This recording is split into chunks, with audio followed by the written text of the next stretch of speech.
সনাতনীদের পাশে থাকার জন্য মুখ্যমন্ত্রীকে ধন্যবাদ জানালেন মহিষাদল ভারত সেবাশ্রমের মহারাজ। বাংলাদেশে হিন্দুদের ওপর আক্রমণ ও মহারাজ চিন্ময় কৃষ্ণ প্রভুর গ্রেফতারের প্রতিবাদে হিন্দু ঐক্য মঞ্চের প্রতিবাদ সভা তমলুক শহরে। বাংলাদেশ ও পাকিস্তানে মৌলবাদী শক্তির দ্বারা সনাতনীদের ওপর অমানবিক নির্যাতন ও ধর্ষণের বিরুদ্ধে এবং ইসকনের মহারাজ স্বামী চিন্ময় কৃষ্ণ প্রভুর গ্রেফতারি ও হিন্দু ধর্মাচরণে বাধা দেওয়ার প্রতিবাদে সমগ্র সন্ন্যাসী সাধু মহারাজ স্বামীজি সহ ভক্তবৃন্দের সমাগমে এক ঐতিহাসিক অরাজনৈতিক প্রতিবাদ সভা মঙ্গলবার পূর্ব মেদিনীপুর জেলার তমলুক শহরে হাসপাতাল মোড়ে প্রতিবাদ সভার আয়োজন করে হিন্দু ঐক্য মঞ্চ।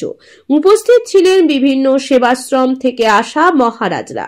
মহিষাদল ভারত সেবাশ্রমের গৌতম মহারাজ বলেন, ভারতবর্ষের যা ক্ষমতা তা সিভিক হয়ে বাংলাদেশ দখল করা যেতে পারে। মুখ্যমন্ত্রী মমতা বন্দ্যোপাধ্যায় বলেছিলেন, আমরা লালিপপ মুখে দিয়ে বসে থাকব না। এজন্য ওনাকে অশেষ ধন্যবাদ জানাই সনাতনীদের পাশে থাকার জন্য। মাননীয় মুখ্যমন্ত্রী যে কথা বললেন যে আমরা কিন্তু বসে নেই, আমরা যখন তারা হুঁশিয়ার দিচ্ছে ওখান থেকে যারা আস্ফালন ছড়াচ্ছে যে তারা কলকাতা দখল করবে, দিল্লি দখল করবে, তা ভারতবর্ষের যে আমাদের যে বর্তমান ক্ষমতা সেই ক্ষমতা সিভিক দিয়ে বাংলাদেশ দখল করা যেতে পারে, এটুকু দেশ, এটা সত্য কথা। তো মাননীয় মুখ্যমন্ত্রীজি উনি বলেছেন যে কথা যে আমরা ললিপপ চুষবো না তখন, এই জন্য ওনার কথার জন্য আমরা অশেষ ধন্যবাদ জানাই যে উনি সনাতনীদের পাশে আছেন। হিন্দুদের কতটা আরো জাগা উচিত, এতে হিন্দুদের মনোবল অনেক গুণ বৃদ্ধি পেয়েছে মাননীয় মুখ্যমন্ত্রীর কথাতে, এবং বর্তমানে হিন্দুরা জেগেছে, অদূরে হিন্দুরা আরো জাগবে, সেই পরিস্থিতি চলছে বর্তমান। নাম? আমি ব্রহ্মচারী গৌতম মহারাজ, ভারত সেবাশ্রম সংঘ মহিষাদল। এটা একটা জাগরণের লক্ষণ। মানুষ আজকে বুঝতেও পেরেছে এবং জেগে উঠেছে। আর হিন্দুদেরকে দাবিয়ে রাখা যাবে না, শুধু এখানে তমলুক বলে নয়, সর্বত্র সারা বাংলা জুড়ে, পশ্চিমবঙ্গ জুড়ে, সারা ভারতবর্ষ জুড়ে এই জঘন্য যে আমাদের অত্যাচার যে হিন্দু ধর্মের উপরে চলছে, এটার বিরুদ্ধে মানুষ পথে নেমেছে, মানুষ প্রতিবাদ করছে, এবং এটা মানুষের একবারে অন্তর্নিহিত ভাব তাদের। বহুদিন পরে এটা যেন একটা আমাদের জাতি, আমাদের দেশ মাতা যেন তার নিদ্রা ভঙ্গ করছেন, একটা জাতি যেন তার ঘুম থেকে জেগে উঠছে।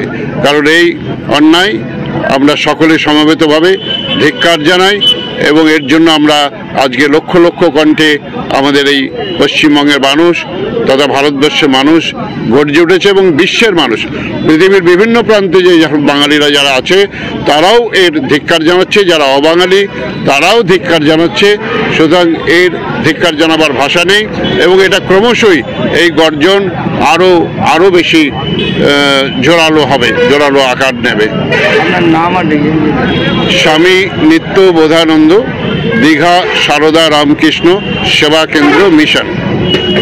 নমস্কার, দক্ষিণ ময়না হাই স্কুলের পক্ষ থেকে সকলকে জানাই প্রীতি, শুভেচ্ছা এবং অভিনন্দন। আপনাদের ভালোবাসা এবং শুভেচ্ছায় দেখতে দেখতে দক্ষিণ ময়না হাই স্কুল শতবর্ষে পদার্পণ করেছে। সেই উপলক্ষে আগামী 23 জানুয়ারি 2025 বৃহস্পতিবার থেকে 27 জানুয়ারি 2025 সোমবার পর্যন্ত বিদ্যালয় প্রাঙ্গণে শতবর্ষ উদযাপন অনুষ্ঠান অনুষ্ঠিত হবে। আগামী 26 জানুয়ারি 2025 রবিবার সকাল 10টায় প্রাক্তনী সম্মেলন অনুষ্ঠিত হবে। বর্তমান ও প্রাক্তন সকল ছাত্রছাত্রী, শিক্ষক শিক্ষিকা, শিক্ষাকর্মী, শিক্ষানুরাগী ও শুভানুধ্যায়ী ব্যক্তিবর্গের উপস্থিতি প্রার্থনা করি। আপনাদের গৌরবময় উপস্থিতি ও আন্তরিক সহযোগিতায় বিদ্যা মন্দিরের শতবর্ষ উদযাপনের দিনগুলি হয়ে উঠুক প্রাণবন্ত, সুন্দর ও সাফল্যমণ্ডিত। বিদ্যালয়ের অডিটোরিয়াম ভবন নির্মাণের জন্য সকলের আর্থিক সহযোগিতা প্রার্থনা করি।